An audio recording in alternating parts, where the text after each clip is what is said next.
No news only views.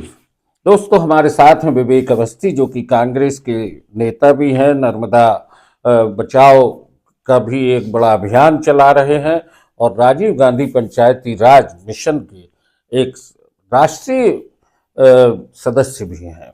हम आपका स्वागत करते हैं। विवेक भाई, बहुत सारे मुद्दे देश में सुलग रहे हैं अलग अलग तरह से। कहीं चुनाव आयोग की भूमिकाएं संदेह में है, तो कहीं न्यायपालिका की व्यवस्थाओं पर भी सवाल उठते हैं, कहीं प्रशासनिक स्थितियों पर भी प्रश्न उठ रहे हैं। जो जनता से जुड़ी संस्थाएं हैं वो सभी कहीं ना कहीं सवालों के घेरे में हैं। और ऐसे में एक दिल्ली में रैली हुई, राहुल गांधी और पूरे तमाम कांग्रेस के नेता थे, आप भी गए थे जी। रैली में। क्या स्थिति आपको देखने मिली? लोगों में क्या भावना आपको समझ में आई? लोगों में आक्रोश है। लोगों में इस सरकार के प्रति आक्रोश है। जैसे संवैधानिक संस्थाओं का जिस प्रकार से चीरहरण कर रही है मोदी सरकार, एक पूरी दुनिया में भारत के चुनाव आयोग की साख थी कि यहाँ निष्पक्षता होती है और दुनिया का सबसे बड़ा लोकतंत्र भारत था। उस लोकतंत्र के ऊपर मोदी सरकार के इन 10 सालों में, 11 सालों में सबसे ज़्यादा आंच आई है। जितनी भी संवैधानिक संस्थाएं थीं जो निष्पक्षता से अपना काम करती हैं, चाहे ईडी हो, चाहे सीबीआई हो, चाहे चुनाव आयोग हो, इन सबको इनने पिंजरे में बंद कर लिया है और ऐसा लग रहा है कि ये भारतीय जनता पार्टी के एजेंट के रूप में काम कर रही है। यानी पिंजरे में बंद तोते के जैसे हो गए तोते के हैं जैसे। जी। ये तमाम संस्थाओं की विश्वसनीयता पर जो जब बात आती है तो खास बात आती है चुनाव आयोग पर, ज्ञानेश कुमार जी की भूमिका। तो रैली में क्या इस मुद्दे पर भी चर्चा हुई है? मेन इशू तो यही था ना, क्योंकि जो नरेंद्र मोदी की जो ये सरकार है तीसरी बार की, राहुल जी ने प्रमाण सहित कहा है, चाहे अन्य राज्यों में विधानसभा चुनाव हुए हो, उनने 3 प्रेस कॉन्फ्रेंस करी और उनने संसद में अमित शाह जी से बोला कि आप इस पे हमसे बहस कर लें सीधी। तो ये सीधे सीधा लोकतंत्र चुरा लिया है मोदी सरकार ने और चुनाव आयोग निष्पक्ष नहीं है। प्रमाण है जो राहुल जी बार बार कह रहे हैं, चाहे रैलियों में कह रहे हों, चाहे वो चुनाव के टाइम कह रहे हों, और चाहे इस रैली में जो करी, इसमें तो जनता का भी आक्रोश था और कांग्रेस के कार्यकर्ताओं का भी आक्रोश था और जनता ये मान ली है कि चोरी हो रही है वोटों की। पहले भी हो रही थी कि ये एकदम से 2019 के बाद हो रही? नहीं, वोट चोरी तो ये कर रहे थे, इनका जो सिस्टम था वोट चोरी करने का, लेकिन ये उजागर हुआ है अभी 19 के बाद, 2023 के बाद? 23 में बिल्कुल फैक्ट समेत राहुल जी ने प्रेस कॉन्फ्रेंस करके दिया है। इनकी चोरी का सिस्टम था और उस चोरी के कारण ये हमेशा क्या करते थे कि वोटर लिस्ट में नाम बढ़वा लिए और अलग अलग तरीकों से करते थे। तो इनने एक प्रकार से चुनाव आयोग तो अब कहना चाहिए कि बीजेपी की एक प्रकोष्ठ हो गई है। इसके खिलाफ ये रैली थी। ये एक बहुत बड़ी बात है दोस्तों कि चुनाव आयोग, जो कि गैर राजनीतिक संस्था है, और उस पर अगर ये निशान लग जाता है कि ये किसी राजनीतिक दल के लिए काम कर रहा है या ये सत्ता के लिए काम कर रहा है, तो ये लोकतंत्र के साथ एक बड़ी सवाल खड़ा करने की स्थिति बनती है। इसमें हर आदमी को सोचना होगा कि जब आप गर्व से ऐसी उंगली दिखा के बोलते हैं मैंने भी दिया वोट, तो आपका वोट गया कहाँ? ये भी सवाल करने का हक है, सबको पूछना चाहिए।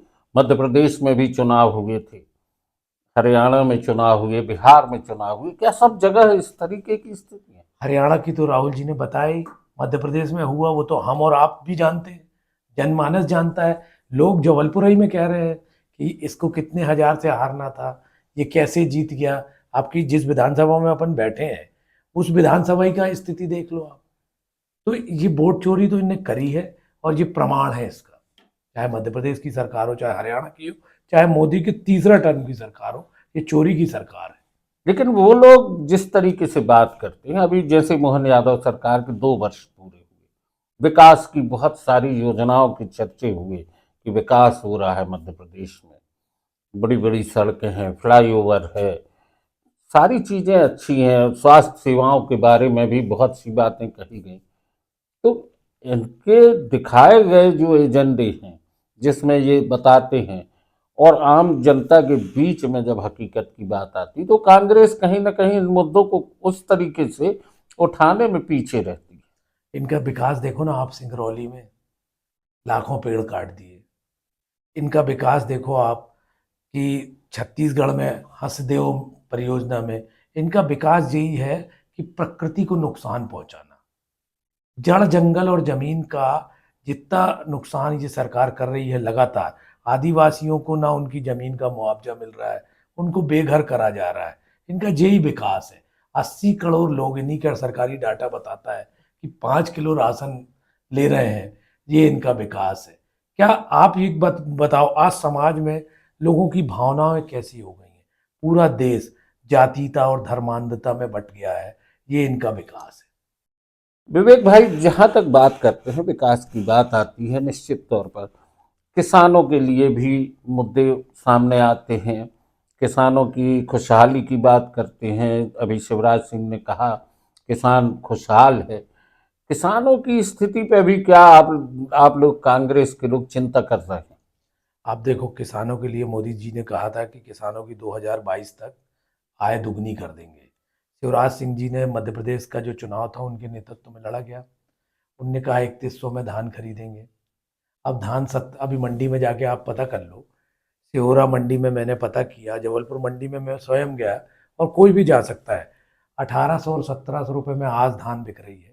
इसके पहले जो गरीब किसान थे, मुझे यहाँ तक खबर है कि 1300 रुपये कुंटल में धान बेच दी। सिर्फ बिचौलियों की का काम हो रहा, किसानों का कहीं काम नहीं हो रहा।